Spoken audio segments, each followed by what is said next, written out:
আসসালামু আলাইকুম ওয়া রাহমাতুল্লাহি ওয়া বারাকাতুহু ইন্নাল হামদালিল্লাহ ওয়াসসালাতু ওয়াসসালামু আলা রাসূলিল্লাহ ওয়া বা'দ। সম্মানিত দর্শক শ্রোতা, কাছে দূরে দেশে কিংবা প্রবাসে যে যেখানে বসে আমাদের দেখছেন শুনছেন, সবাইকে জানাই আন্তরিক শুভেচ্ছা ও অভিনন্দন। প্রিয় দর্শক, এই স্নিগ্ধ সকালে আমরা ইসলামের গুরুত্বপূর্ণ বিষয় নিয়ে আলোচনা করে থাকি এবং প্রতিদিন ঠিক একই সময়ে আমরা এখানে হাজির হয়ে থাকি কোনো একজন সম্মানিত অতিথিকে নিয়ে। আজ আমরা আমন্ত্রণ জানিয়েছি দেশের একজন বিশিষ্ট ইসলামী চিন্তাবিদকে। তিনি হলেন ঢাকা বিশ্ববিদ্যালয় কেন্দ্রীয় জামে মসজিদের সম্মানিত সিনিয়র পেশ ইমাম মুফতি নজির মাহমুদ। আসসালামু আলাইকুম ওয়া রাহমাতুল্লাহি ওয়া বারাকাতুহু। ওয়া আলাইকুম আসসালাম ওয়া রাহমাতুল্লাহি ওয়া বারাকাতুহু। মুহতারাম, কেমন আছেন? আলহামদুলিল্লাহ, আপনি কেমন আছেন? আলহামদুলিল্লাহ। প্রিয় দর্শক, এই সকালে আমরা সবার শুভ কামনা করে, কল্যাণ প্রত্যাশা করে আমরা আজ শুরু করছি এবং আজ আমরা একটি চমৎকার বিষয়ে আলোচনা করতে চাই। সে বিষয়টি হলো রবিউল আউয়ালের তাৎপর্য ও করণীয়। রবিউল আউয়াল আরবি বর্ষ পরিক্রমায় তৃতীয় মাস। রবিউল আউয়ালের অর্থ হলো বসন্তের শুরু, অর্থাৎ বসন্তকে তারা দুই ভাগ করে আরবের লোকেরা একটি ভাগের নাম রবিউল আউয়াল, একটি ভাগের নাম রবিউল সানি করেছিল। তো আমরা যেমনটা তার শব্দ থেকেই শুনতে পেলাম, জানতে পারলাম যে এর সঙ্গে বসন্তের কথাটি রয়েছে, ঠিক তেমনি রবিউল আউয়াল মাস চলে এলেই একজন মুমিনের অন্তরে নবী প্রেমের বসন্ত বয়ে যায়। নবী প্রেমে তার অন্তর উদ্বেলিত হয়, বিগলিত হয় এবং ভরপুর হয়ে ওঠে। রবিউল আউয়ালে একটু বেশি আমাদের নবী, প্রিয় নবী, বিশ্বনবী, মহানবী হযরত মুহাম্মদ রাসূলুল্লাহ সাল্লাল্লাহু আলাইহি ওয়াসাল্লামের জীবন নিয়ে আলোচনা করা হয়ে থাকে। আশ্চর্য বিষয় হলো এই মাসেই তিনি জন্মগ্রহণ করেছেন এবং এই মাসেই তিনি ওফাত লাভ করেছেন। সুতরাং এই মাসটা আরও আমাদের কাছে গুরুত্বপূর্ণ। পাশাপাশি এই মাসে সংগঠিত হয়েছে কাল পরিক্রমায় ইসলামের ইতিহাসের বিভিন্ন গুরুত্বপূর্ণ ঘটনা। সব কিছু মিলিয়ে রবিউল আউয়াল একটি তাৎপর্যপূর্ণ গুরুত্বপূর্ণ মাস। আসুন আমরা এই মাসে করণীয়, এই মাসের তাৎপর্য এবং এই মাসে বর্জনীয় সব কিছু মিলিয়ে আমাদের সীমাবদ্ধ সময়ের মধ্যে আমরা আলোচনা করব ইনশাআল্লাহ। আলহামদুলিল্লাহি রাব্বিল আলামিন ওয়াসসালাতু ওয়াসসালামু আলা সাইয়্যিদিল মুরসালিন ওয়া আলা আলিহি ওয়া সাহবিহি আজমাইন। আপনাকে আন্তরিক অভিনন্দন জানাচ্ছি, ধন্যবাদ জানাচ্ছি যে একদম সময় উপযোগী একটি বিষয়ের আপনি অবতারণা করেছেন। আপনি যেমনটি বলছিলেন যে রবিউল আউয়াল হলো বসন্তের সূচনা, যেহেতু ঋতু দুই মাসে, তো প্রথম মাস হলো রবিউল আউয়াল, দ্বিতীয় হলো রবিউল সানি। তো আমরা সেই রবিউল আউয়াল মাসে অবস্থান করছি। এই রবিউল আউয়ালের সবচেয়ে বড় প্রাপ্তি হলো মানবতার বসন্ত উদিত হয়েছিল এই মাসেই। বিশ্বনবী মুহাম্মদ রাসূলুল্লাহ সাল্লাল্লাহু আলাইহি ওয়াসাল্লাম মানবতার মূর্ত প্রতীক, তিনি আগমন করেছিলেন। এছাড়া আপনি যেমন বলছিলেন যে এই মাসে অনেকগুলো ঘটনা রয়েছে, আমরা হয়তো সব উল্লেখ করতে পারবো না কিছু, যেমন 2 রবিউল আউয়াল, যেটা এখানে হিজরি 97 সনে স্পেন, যেটা 100 মানে মুসলমানরা স্পেন বিজয় করেছে এবং ইউরোপকে সভ্য করেছে মুসলমানেরা। আপনি জানেন ইউরোপ কিন্তু মুসলমানরা যখন স্পেনের কর্ডোবা, কার্ডিস এখান থেকে আলো ছড়াচ্ছিল, তখন আজকের বার্লিন জার্মানির রাজধানী, আজকের লন্ডন, এরা মানুষ গুহায় বসবাস করত। এখান থেকে মুসলমানরা আলো ছড়িয়েছে। তারা জানতো না কিভাবে সুইচ গেট তৈরি করতে হয়, মুসলমানরা শিখিয়েছে। তারা জানতো না কিভাবে আপনার পুল তৈরি করতে হয় নদীর উপরে, মুসলমানরা সেটা শিখিয়েছে এবং মুসলমানরা দীর্ঘকাল এখানে শাসন করছে। অবশেষে এই 2 রবিউল আউয়াল এই স্পেন থেকে মুসলমানদের শাসনের অবসান ঘটে। 4 রবিউল আউয়াল 886 হিজরি, এই দিনে ইস্তাম্বুলে উসমানীয় খলিফা মুহাম্মদ আল ফাতাহের ইন্তেকাল হয়। উনি অনেক বড় একজন শাসক ছিলেন এবং খুব ন্যায়পরায়ণ শাসক ছিলেন। 6 রবিউল আউয়াল 604 হিজরি, এই দিনে দার্শনিক ও সুফি কবি মাওলানা জালালউদ্দিন রুমি, তিনি এই দিনে জন্মগ্রহণ করেছেন। 8 রবিউল আউয়াল মানে প্রথম হিজরি, এই দিনে মহানবী সাল্লাল্লাহু আলাইহি ওয়াসাল্লাম মক্কা থেকে হিজরত করে মদিনায় গিয়েছিলেন। এটা একটা বড় মাইলস্টোন আমরা যদি বলি, কারণ ইসলাম রাষ্ট্রীয়ভাবে, সামাজিকভাবে প্রতিষ্ঠিত হয়েছিল মদিনা হিজরতের পরে। সুতরাং হিজরতটা শুরু হয়েছিল পহেলা এই হিজরি সনের এই দিনে 8 রবিউল আউয়াল। এটা একটা বড় বিষয়। এবং মহানবী সাল্লাল্লাহু আলাইহি ওয়াসাল্লাম এই দিনে কুবায় উপস্থিত হন কুবায়। আমরা জানি কুবায় প্রথম মসজিদ হিজরত করার পরে এবং কুবায় প্রথম তিনি মসজিদ নির্মাণ করেন। আল্লাহর হাবিব সাল্লাল্লাহু আলাইহি ওয়াসাল্লামের হাতে প্রথম মসজিদ কিন্তু কুবা, এটা একটা বড় বিষয়। এবং কুবায়, এবং আপনি জানেন যে এই কুবায় যে মসজিদ আছে, এই মসজিদটার ফজিলত হলো কেউ যদি হজে যায়, উমরা যায়, বা যে কোনো মদিনায় যখন যায়, তখন এখানে যদি কেউ যায় আর 2 রাকাত নামাজ পড়ে, তাকে একটা উমরা করার সওয়াব দান করা হয়। তো এটা একটা বড় বিষয়। 10ই রবিউল আউয়াল প্রথম হিজরি, এই দিনে মহানবী সাল্লাল্লাহু আলাইহি ওয়াসাল্লাম হিজরত করে মদিনায় গেলেন। 12ই রবিউল আউয়াল হিজরি পূর্ব 53 সনের এই দিনে মহানবী হযরত মুহাম্মদ সাল্লাল্লাহু আলাইহি ওয়াসাল্লামের জন্ম হয়। আচ্ছা, 11 হিজরির এই দিনে তিনি ইন্তেকাল করেন। 11 হিজরির এই দিনে 12ই রবিউল আউয়াল রাসূল পাক সাল্লাল্লাহু আলাইহি ওয়াসাল্লামের ইন্তেকাল যে 12ই রবিউল আউয়াল হয়েছিল, এতে নিয়ে কোনো সন্দেহ নেই। তার জন্ম নিয়ে যদিও আছে, 8ই রবিউল আউয়াল আছে, 12ই রবিউল আউয়াল আছে, বিভিন্ন মতভেদ আছে। কারণ আল্লাহ রাসূল সাল্লাল্লাহু আলাইহি ওয়াসাল্লাম যখন জন্মগ্রহণ করেন, তখন তো মানুষ জানতো না যে উনি এত বিখ্যাত, এত হবেন বা তো এই জন্য ওইটা অতটা না থাকলেও তিনি যে, কিন্তু এটা নিশ্চিত যে তিনি রবিউল আউয়াল মাসেই জন্মগ্রহণ করেছেন, রাইট, এটা নিশ্চিত। 14ই রবিউল আউয়াল 170 হিজরির এই দিনে আব্বাসীয় খলিফা হারুন আর রশিদ সিংহাসনে বসেন, এবং 64 হিজরির এই দিনে উমাইয়া শাসক ইয়াজিদের মৃত্যু হয়। এই 14ই রবিউল আউয়াল। 18ই রবিউল আউয়াল প্রথম হিজরির এই দিনে মসজিদে নববীর নির্মাণ কাজ শুরু হয়। তাহলে আমরা জানতে পারলাম যে মসজিদে নববীর নির্মাণ কাজ শুরু হয় 18ই রবিউল আউয়াল প্রথম হিজরিতে, আল্লাহ রসুল যখন হিজরত করে সেখানে গেলেন তখনই। 20ই রবিউল আউয়াল 15 হিজরির এই দিনে খলিফা ওমর রাদিয়াল্লাহু আনহু বাইতুল মুকাদ্দাস জয় করেন। এটা ছিল 20ই রবিউল আউয়াল। 520 হিজরির এই দিনে, অর্থাৎ 20ই রবিউল আউয়াল, আন্দালুসি দার্শনিক পদার্থ জ্যোতির্বিজ্ঞানী ইবনে রুশদের জন্ম হয়। ইবনে রুশদ মুসলমানদের একজন বড় দার্শনিক ছিলেন। 21 রবিউল আউয়াল 1000 হিজরির এই দিনে মুঘল বাদশাহ শাহজাহানের জন্ম হয়। আচ্ছা, 23 রবিউল আউয়াল 421 হিজরির এই দিনে ভারত বিজেতা সুলতান মোহাম্মদ গজনভীর ইন্তেকাল হয়। সুলতান মাহমুদ গজনভী, যিনি ইতিহাসের অনেক বড় একজন শাসক ছিলেন, তার ইন্তেকাল হয়। 24 রবিউল আউয়াল 13 হিজরির এই দিনে মুহাবির খালিদ ইবনে ওয়ালিদ রাদিয়াল্লাহু আনহু বুসরা জয়ের মাধ্যমে সিরিয়া অঞ্চল বিজয়ের সূচনা করেন। বুসরা আগে তিনি জয় করেন। 25 রবিউল আউয়াল 5 হিজরির এই দিনে দাওমাতুল জান্দাল যুদ্ধ সংগঠিত হয়েছিল, এটা আপনি জানেন। 29 রবিউল আউয়াল 570 হিজরির এই দিনে মহাবীর সালাউদ্দিন আইয়ুবী দামেস্ক জয় করেন। রবিউল আউয়ালে এই ধরনের ঘটনাগুলো ঘটেছিল। এছাড়াও আরও কিছু বিষয় রয়েছে। কিন্তু আমরা আপনার কাছ থেকে রবিউল আউয়ালে আমরা অনেকগুলো বিষয় এখানে দেখতে পেলাম। আমরা শুধু আমাদের নবী সম্পর্কিত বিষয়ে কিছু আলোচনা আমরা আপনার কাছ থেকে ইনশাআল্লাহ আজিজ। দেখুন, বিশ্বনবী সাল্লাল্লাহু আলাইহি ওয়াসাল্লাম পৃথিবীতে আসবেন, এটা নির্ধারিত। কারণ আল্লাহ রাব্বুল আলামিন পৃথিবীতে মানব জাতিকে পাঠিয়ে তিনি এমনিতে ছেড়ে দেন নাই। তিনি নবী পাঠিয়েছেন, তাদের চলার জন্য গাইড দিয়েছেন, কিতাব দিয়েছেন। আপনি জানেন এই জন্য 104খানা কিতাব আল্লাহ অবতীর্ণ করেছেন। আর 1,24,000 মতান্তরে 2,24,000 পয়গম্বর পৃথিবীতে এসেছেন।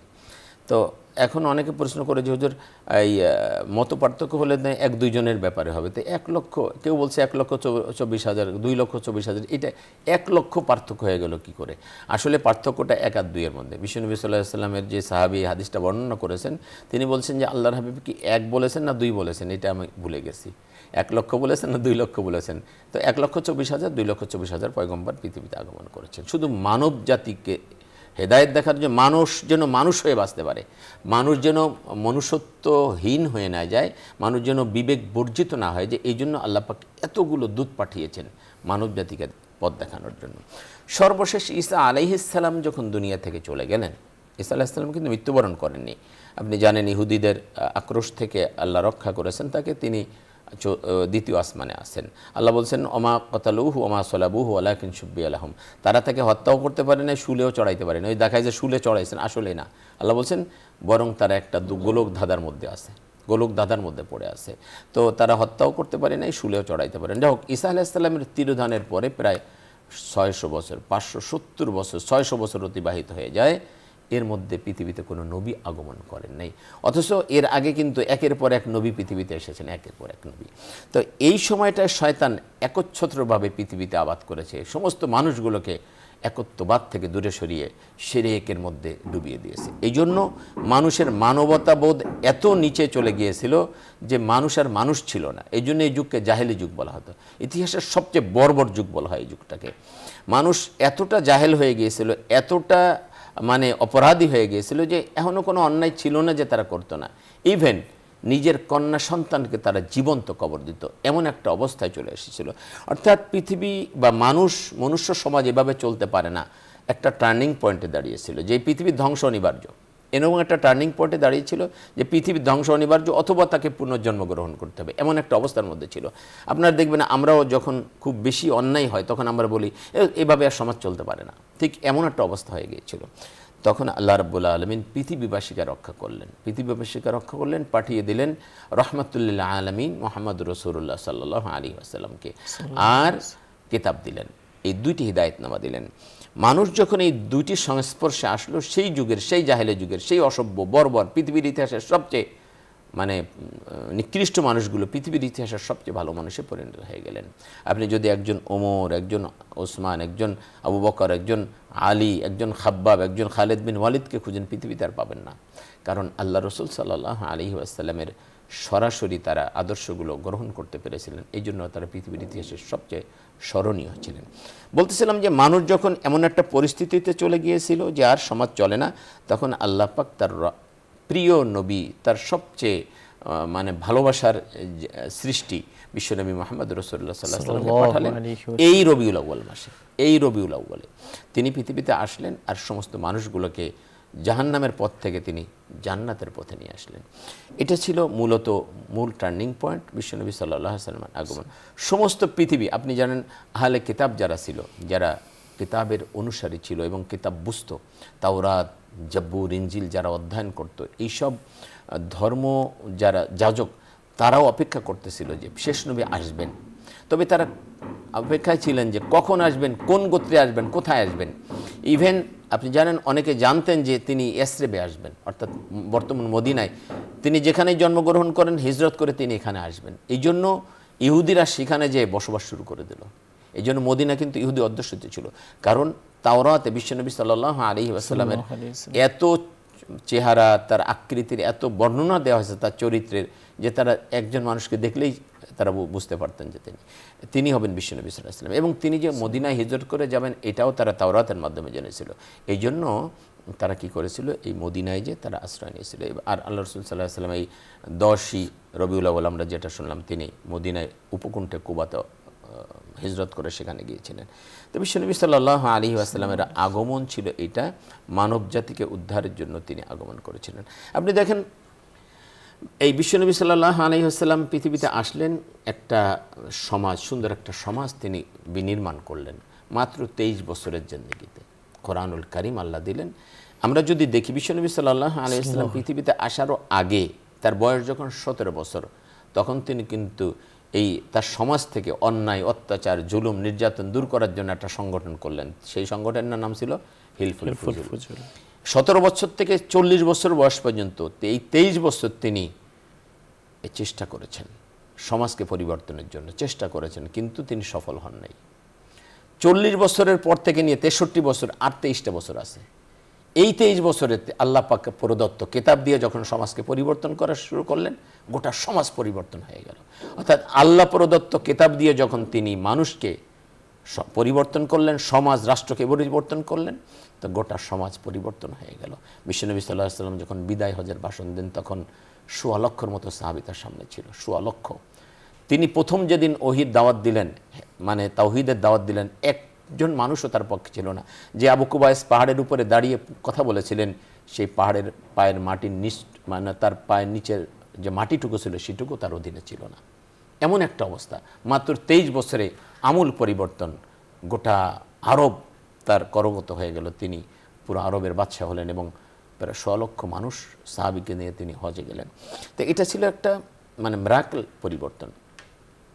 এখন বিশ্বনবী সাল্লাল্লাহু আলাইহি ওয়াসাল্লাম চলে গেলেন, আমাদের দায়িত্ব কি? আপনি বলেছেন যে আমাদের করণীয় কি? আসলে আমাদের করণীয় কি? আমাদের করণীয় হলো, বিশ্বনবী সাল্লাল্লাহু আলাইহি ওয়াসাল্লাম এই মাসে এসেছিলেন, এই মাসে চলে গেলেন।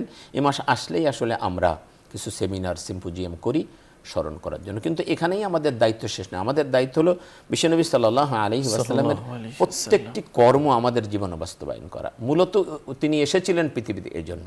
বিশ্বনবী সাল্লাল্লাহু আলাইহি ওয়াসাল্লাম বিদায় হজেও সে কথা বলেছেন, তারাকতু ফিকুম আমরাইন লান তাদিল্লু মা তামাসসাকতুম বিহিমা কিতাবাল্লাহি ওয়া রাসূলিহি, যে আমি তোমাদের মাঝে দুটি জিনিস রেখে যাচ্ছি, তোমরা এই দুটিকে যখন আঁকড়ে ধরবে তো তোমরা পদস্খলিত হবে না। সেটা হলো আল্লাহর কিতাব এবং আমার সুন্নাত, আল্লাহ রসুলের কর্মপদ্ধতি এটা। তো আমাদের দায়িত্ব হলো এটা, যে আল্লাহ রসুল সাল্লাল্লাহু আলাইহি ওয়াসাল্লামের কর্মপদ্ধতি জীবনে বাস্তবায়ন করা। এই জন্য আমি অন্য সবার থেকে একটু আলাদাভাবে বলি যে আমাদের দায়িত্ব রয়েছে আল্লাহ রসুলের প্রতি 5টি। এটাকে আমরা রসুলের হক বলতে পারি, হুকুকুল মুস্তাফা সাল্লাল্লাহু আলাইহি ওয়াসাল্লাম। আমি এইটা সংক্ষেপে আলোচনা করবো, কারণ এটা এক একটা পার্ট যদি আলোচনা করি তো 1-1.5 ঘন্টা দরকার। আমি খুব সংক্ষেপে এটা আলোচনা করব। প্রথম দায়িত্ব হলো আল্লাহ রসুলের প্রথম হক হলো যে তার প্রতি আমাদের ঈমান আনতে হবে। এটা হলো প্রথম দায়িত্ব। যদি ঈমান না আনে তাহলে সে মুমিন নয়, সে জান্নাতি নয়। এটা আল্লাহ পাক নিজে ঘোষণা করেছেন। আল্লাহ বলছেন ফাআমিনু বিল্লাহি ওয়া রাসূলিহি ওয়ান নূরিল্লাযী আনজালনা, তোমরা আল্লাহ এবং তার রসুল এবং যে নূর তার উপর অবতীর্ণ করা হয়েছে কোরআন, এটার উপর ঈমান আনো। আল্লাহ পাক বারবার এর নির্দেশ দিয়েছেন। অনেক নির্দেশ আছে কোরআনে, আমি সেদিকে উল্লেখ করতে চাচ্ছি না। অপরপক্ষে আল্লাহ পাক কোরআনুল কারীমের মধ্যে বলছেন ওমাল্লাম ইউমিন বিল্লাহি ওয়া রাসূলিহি ফাইন্না আ'তাদনা লিল কাফিরিনা সাইরা। ওমাল্লাম ইউমিন বিল্লাহি ওয়া রাসূলিহি, যে ব্যক্তি আল্লাহ এবং তার রসুলকে বিশ্বাস করবে না, ফাইন্না আ'তাদনা লিল কাফিরিনা সাইরা, আল্লাহ বলছেন এইসব কাফেরদের জন্য আমি জাহান্নাম প্রস্তুত করে রেখেছি। তাহলে এখানে স্পষ্ট বিশ্বনবী সাল্লাল্লাহু আলাইহি ওয়াসাল্লামকে যে বিশ্বাস করবে না সে অবশ্যই কাফের, আল্লাহ নিজে বলছেন। এবং বিশ্বাসটা কেমন হতে হবে? শুধু নবী শেষ বলে বিশ্বাস করলে হবে না, তিনি যে শেষ নবী সেটাও বিশ্বাস করতে হবে।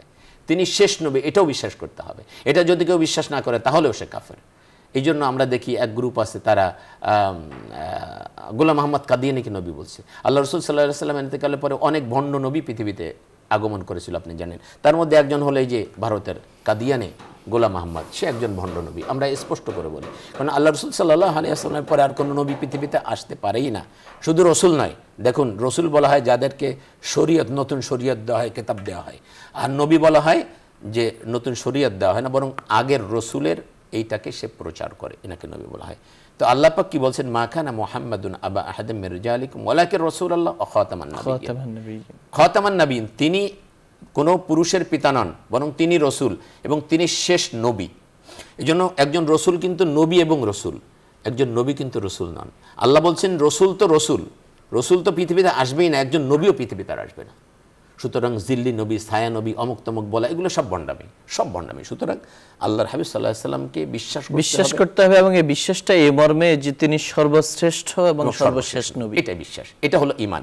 দেখেন ইমাম আবু হানিফা রাহমাতুল্লাহ আলাইহি বলছেন, আমরা ঈমানের অনেকগুলো শাখার কথা বলি না, উনি বলছেন ঈমানের সর্বশ্রেষ্ঠ শাখা হলো বিশ্বনবী সাল্লাল্লাহু আলাইহি ওয়াসাল্লামকে বিশ্বাস করা। মানে এইটা যদি কেউ বিশ্বাস করে তাহলে অন্য সবগুলো বিশ্বাস করবে। আরবের কাফেররা আল্লাহকে বিশ্বাস করতো, আল্লাহর কাছে তারা দোয়া চাইতো, আল্লাহর কাছে তারা দোয়া করতো, আল্লাহর কাছে তারা সাহায্য চাইতো, মানে তারা আল্লাহকে বিশ্বাস করতো কিন্তু রসুলকে বিশ্বাস করতো না। এই জন্য তারা মুমিন হতে পারে নাই, তারা পরকালকে বিশ্বাস। এই জন্য রসুল পাক সাল্লাল্লাহু আলাইহি ওয়াসাল্লামকে যদি বিশ্বাস করা হয়, আল্লাহকেও বিশ্বাস করবে, পরকালকে, ঈমানের অন্যান্য শাখাগুলো আছে এটাকে তারা বিশ্বাস করবে। তাহলে 1 নম্বর হলো ঈমান, আল্লাহ রসুলের হক, আমাদের দায়িত্ব হলো রসুলকে বিশ্বাস করা। 2 নম্বর হলো তার আনুগত্য করা। এই আনুগত্য ছাড়া বিশ্বাস এটাও খুব কার্যকরী হবে না। এই জন্য আল্লাহ পাক আমাদেরকে বারবার রসুল পাক সাল্লাল্লাহু আলাইহি ওয়াসাল্লাম আনুগত্যের ব্যাপারে বলেছেন, এবং আনুগত্য এত বেশি করতে হবে, এত বেশি। আপনি জানেন বিশ্বনবী সাল্লাল্লাহু আলাইহি ওয়াসাল্লাম বারবার এই ব্যাপারে বলেছেন, কোরআনুল কারীমে বারবার এই ব্যাপারে বলা আছে। সুতরাং ইভেন আনুগত্যটা এমন, আপনি যদি আল্লাহকে ভালোবাসতে চান তাহলেও রসুলের আনুগত্য ছাড়া ভালোবাসা হবে না। আল্লাহ পাক কোরআনুল কারীমের মধ্যে সেই ব্যাপারে বলছে, কুল ইন কুনতুম তুহিব্বুন আল্লাহ, তোমরা যদি আল্লাহকে ভালোবাসতে চাও ফাত্তাবিউনি, তাহলে আমি রসুল, আমাকে অনুসরণ করো। ইহবিবুকুমুল্লাহ, তাহলে কি হবে, আল্লাহ তোমাদেরকে ভালোবাসবেন। ওয়া ইয়াগফির লাকুম যুনুবাকুম, তোমাদের গুনাহ রাশি ক্ষমা করে দেবেন। আল্লাহু গফুরুর রহিম, তিনি মহা ক্ষমাশীল দয়াময়। তাহলে আপনি যদি আল্লাহকে ভালোবাসতে চান বা আল্লাহর ভালোবাসা পেতে চান, তাহলে রসুলের আনুগত্য ছাড়া কোনো উপায় নাই। এবং আনুগত্যটা কোন জায়গায় করবেন? শুধু মসজিদ, মাদ্রাসা, হজ, যাকাত, নামাজ, রোজা এর মধ্যে না। সূরা নিসার মধ্যে আল্লাহ বলছেন, কি বলছেন? ফালা ওয়া রাব্বিকা লা ইউমিনুনা হাত্তা ইউহাক্কিমুকা ফীমা শাজারা বাইনাহুম। ফালা ওয়া রাব্বিকা লা ইউমিনুন, আল্লাহর কসম বলছেন, তোমার রবের কসম, তোমার রবের কসম, লা ইউমিনুনা, তুমি ততক্ষণ পর্যন্ত মুমিনই হতে পারবে না, হাত্তা ইউহাক্কিমুকা ফীমা শাজারা বাইনাহুম, তোমাদের জীবনের প্রত্যেকটি বিষয় যতক্ষণ পর্যন্ত আমার রসুলের ফায়সালা মেনে নিতে না পারবে, অর্থাৎ আনুগত্য করতে হবে। জীবনের প্রতিটি ক্ষেত্রে রসুলের আদর্শ রয়েছে, এই আদর্শর অনুসরণ আপনি যদি মেনে নিতে না পারেন তাহলে আপনি সত্যিকারে কখনোই মুমিন হতে পারবেন না। একটা হলো আদর্শ মেনে নেওয়া, আর একটা হলো অস্বীকার করা। একটা হলো রসুলের আদর্শ আমি মানতে পারছি না কিন্তু আমি বুঝতেছি যে আমি অন্যায় করতেছি, তখনও বোঝা যাবে ঈমান আছে। কিন্তু কেউ যদি রসুলের আদর্শ, রসুলের সুন্নাহ, রসুলের পদ্ধতি, রসুলের রেখে যাওয়া শরীয়তের কোনো একটা বিধানকে অস্বীকার করে তাহলে সে আর মুমিন থাকবে না, সে ইসলাম থেকে খারিজ হয়ে যাবে, মুরতাদ হয়ে যাবে। এই জন্য এটা বড় একটা বিষয়। ফালা ওয়া রাব্বিকা লা ইউমিনুনা হাত্তা ইউহাক্কিমুকা ফীমা শাজারা, এটা শানে নজুল আপনি জানেন। খুব সংক্ষেপে বলবো, বিশির নামে একজন মুনাফিক এক ইহুদের সাথে জমি নিয়ে গণ্ডগোল, আল্লাহ রসুল সাল্লাল্লাহু আলাইহি ওয়াসাল্লামের দরবারে নালিশ নিয়ে গেল। আল্লাহ রসুল দুজনের কথা শুনলেন, শুনে ইহুদের পক্ষে রায় দিলেন। এই বিশির তো আসলে মুনাফিক ছিল, মুনাফিক কিন্তু মুসলমানরা হয়, অমুসলমান কিন্তু মুনাফিক হয় না, সে তো অমুসলমান। মুনাফিক হয় মুসলমানের মধ্যে সামনে মুসলমান, বাহিরে মুসলমান, ভিতরে সে ইসলাম গ্রহণ করে নাই আন্তরিকভাবে, সে হলো মুনাফিক। তো এই বিশেষ ছিল সেই টাইপের। তো আল্লাহ রসুল যখন ইহুদের পক্ষে রায় দিলেন তখন সে চিন্তা করলো যে না, এই রায় তো আমি মানি না। ওখান থেকে বের হয়ে সে ইহুদিকে বলল আমি রায় মানি না। বলে বলো কি, তোমার নবী ফয়সালা করেছেন? বলে না আমি মানি না। কার ফয়সালা মানব? ওমরের ফয়সালা মানি। কারণ সে মনে করেছিল যে ওমর তো কাফেরদের ব্যাপারে কঠোর, সুতরাং ও তো ইহুদি, যখন আমরা রায় নিয়ে যাব ওমর নিশ্চয় আমার পক্ষে রায় দিবেন। তা ওমরের দরবারে গেলেন। ওমর রাদিয়াল্লাহু আনহু কাছে যাওয়ার পরে ইহুদি বলল যে দেখেন, আমরা এই রায় এটা নিয়ে আল্লাহ রসুল সাল্লাল্লাহু আলাইহি ওয়াসাল্লামের দরবারে গিয়েছিলাম, আল্লাহ রসুল আমার পক্ষে রায় দিয়েছেন, কিন্তু আপনার এই ভাই মুসলমান ভাই সে রায় মানে নেই। বলে আল্লাহ রসুল ফয়সালা করার পরেও আবার আমার কাছে আসছো? বলে হ্যাঁ। আল্লাহ রসুল ফয়সালা করে দেওয়ার পরে আবার আমার কাছে আসছো? হ্যাঁ, 3 বার শুনছে। শোনার পর বলছে দাঁড়াও আমি আসি। এরপরে তিনি ঘরের ভিতরে গেলেন, তরবারি এনে মুনাফিকের কল্লাটা এক কোপ দিয়ে মানে ধর থেকে আলাদা করে দিলেন। সমস্ত মদিনায় রিরি পড়ে গেল, ওমর একজন মুসলমানকে হত্যা করেছে। আল্লাহর হাবিব বলল ওমর এরকম কাজ করতে পারে? সাথে সাথে আয়াতবদ্ধ হলো, ফালা ওয়া রাব্বিকা লা ইউমিনুনা হাত্তা ইউহাক্কিমুকা ফীমা শাজারা বাইনাহুম। আপনার রবের কসম, ওই ব্যক্তি তো মুমিন নয় যে ব্যক্তি আপনার ফয়সালা মেনে নেয় নাই। সুতরাং ওমর কোনো মুমিনকে মারে নাই, সে মুনাফিককে মেরেছিল, এটা প্রমাণিত হয়ে গেল। এই জন্য আল্লাহ রসুল সাল্লাল্লাহু আলাইহি ওয়াসাল্লামের ফয়সালা আমাদের জীবনের প্রতিটি ক্ষেত্রে আছে, সেটাকে মেনে নিতে হবে, তাহলেই দ্বিতীয় যে হক সেটা আদায় হবে। এরপরে আছে আল্লাহ রসুলকে ভালোবাসতে হবে।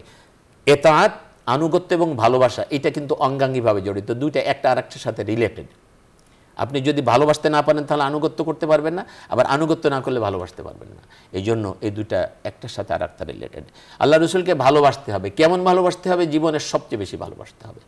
আল্লাহ পাক কোরআনুল কারীমের মধ্যে বলছেন যে আন-নাবিয়্যু আওলা বিল মুমিনিনা মিন আনফুসিহিম, আন-নাবিয়্যু আওলা বিল মুমিনিনা আনফুসিহিম, যে আরে নবী তো মুসলমানদের কাছে নিজের জীবনের থেকে বেশি আপন। আওলা বলেছেন, আওলা আপনি জানেন আওলা হলো সুপারলেটিভ ডিগ্রি। আল্লাহ বলছেন আন-নাবিয়্যু আওলা বিল মুমিনিনা মিন আনফুসিহিম, নবী তো মুসলমানদের কাছে তার নিজের জীবনের থেকে উত্তম।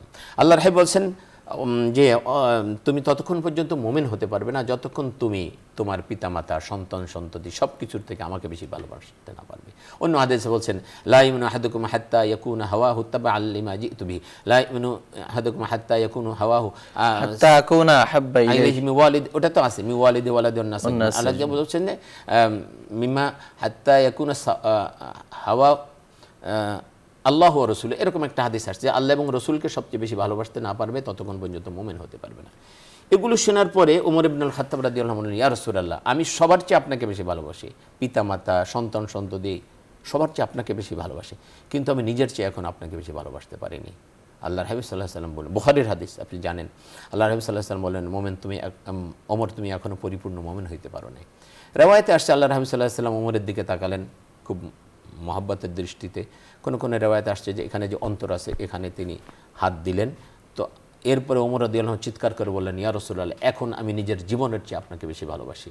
তখন আল্লাহর হাবিব বলেন, এখন তুমি পরিপূর্ণ মুমিন হয়েছো। ব্যাপারটা দেখেন, আল্লাহর হাবিবকে নিজের জীবনের চেয়ে বেশি ভালোবাসতে না পারা পর্যন্ত ওমরও মুমিন হইতে, পরিপূর্ণ মুমিন হইতে পারে নাই।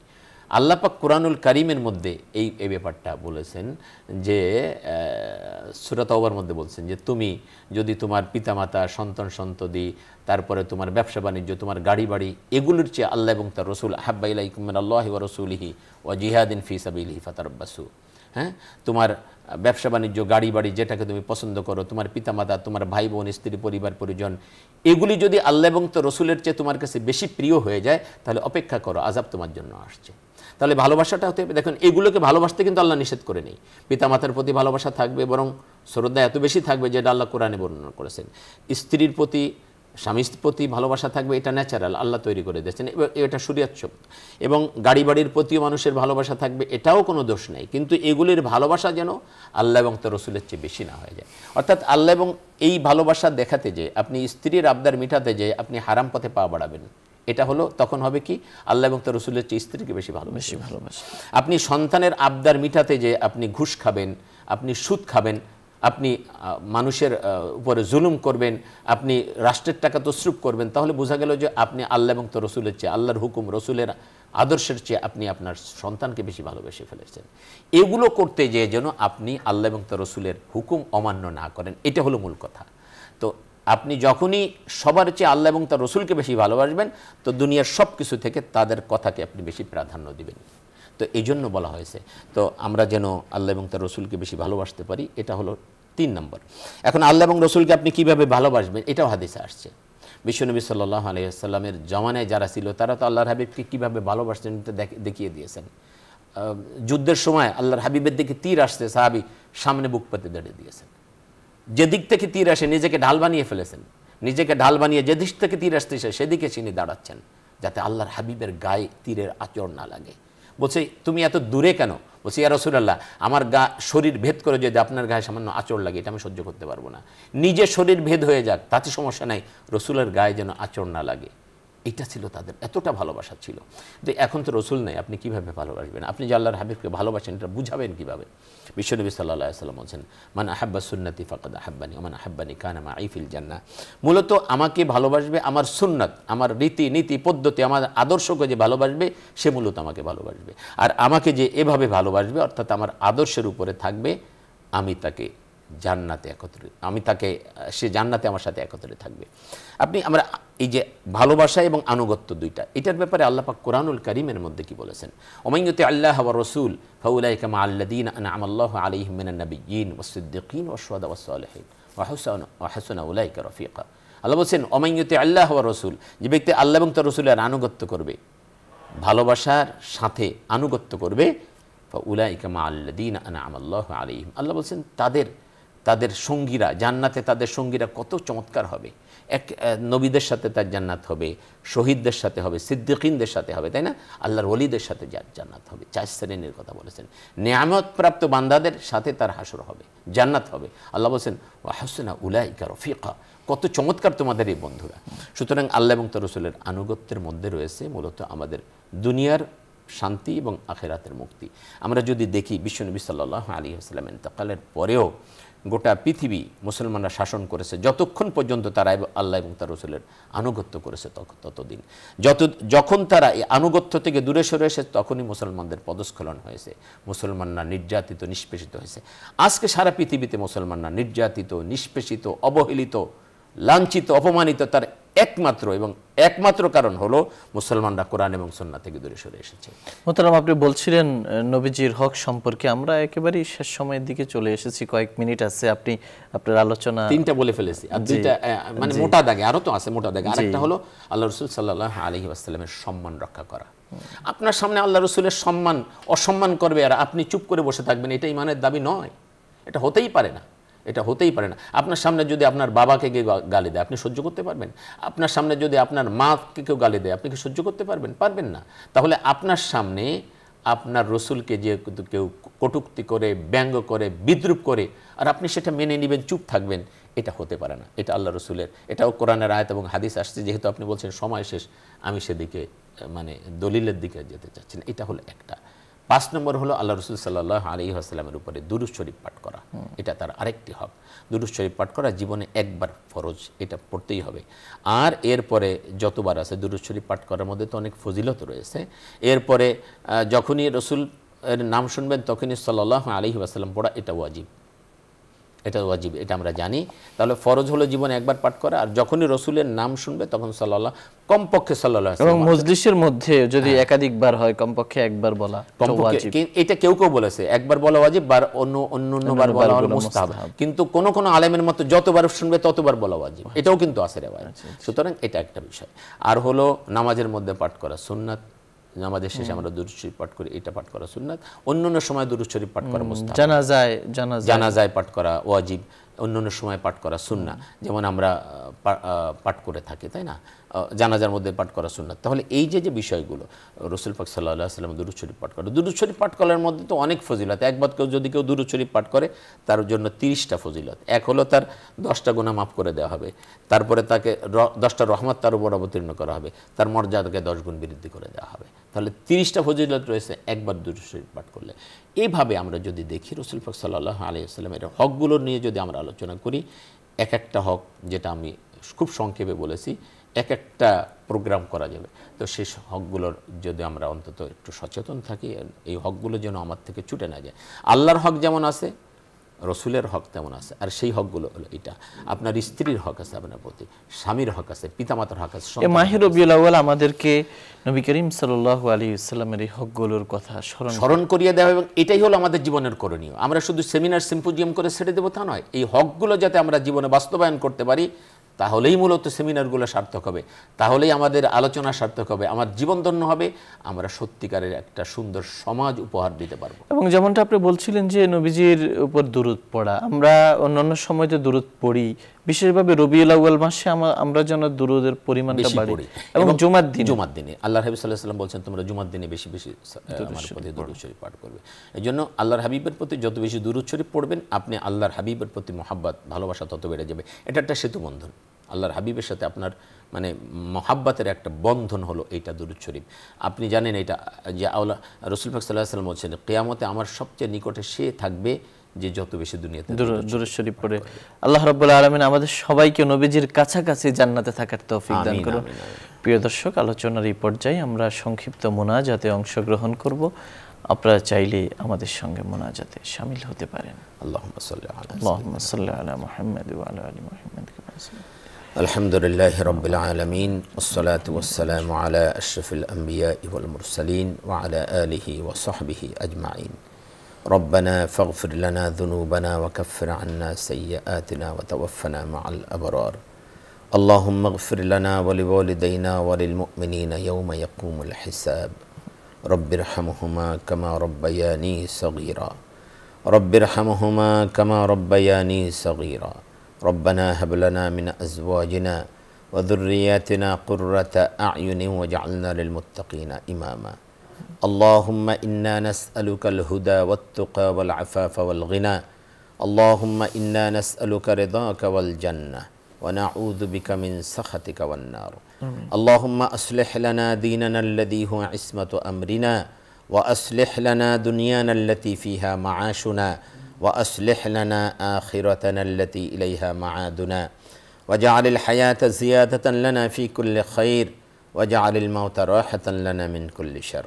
اللهم لا تدع لنا ذنبا إلا غفرته، ولا هما إلا فرجته، ولا دينا إلا قضيته، ولا مريضا إلا عافيته، ولا عائبا إلا سترته، ولا سائلا إلا أجبته، ولا حاجة من حوائج الدنيا والآخرة إلا قضيتها ويسرتها يا أرحم الراحمين. اللهم إنا نعوذ بك من عذاب القبر، ونعوذ بك من عذاب جهنم، ونعوذ بك من فتنة المحيا والممات، ونعوذ بك من فتنة المسيح الدجال. اللهم إنا نسألك الجنة ونعوذ بك من النار يا خالق الجنة والنار برحمتك يا عزيز يا غفار يا رب العالمين.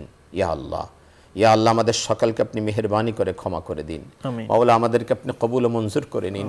আপনার নিয়ামত প্রাপ্ত বান্দা, আপনার প্রিয় বান্দাদের কাতারে আমাদেরকেও শামিল করে নিন। ইয়া আল্লাহ, আমাদের পিতামাতাদেরকে ক্ষমা করে দিন। যাদের পিতামাতা ইন্তেকাল করে গেছেন তাদেরকে আপনি জান্নাতের মেহমান হিসেবে কবুল করে নিন। যাদের পিতামাতা বেঁচে আছেন তাদেরকে আপনি হায়াতে তৈয়বা দান করুন, সেহহাতে কামেলা নসিব করুন। খাতেমা বিল খাইর নসিব করে দিয়েন। ইয়া আল্লাহ আমাদের সন্তানদেরকে আপনি কবুল করে নিন, সুশিক্ষার সাথে বড় বিদ্বান হিসাবে তাদেরকে কবুল করে নিন। ইয়া আল্লাহ তাদেরকে আপনার ওলি হিসাবে, দিনের বড় দায়ী হিসাবে তাদেরকে কবুল করে নিন।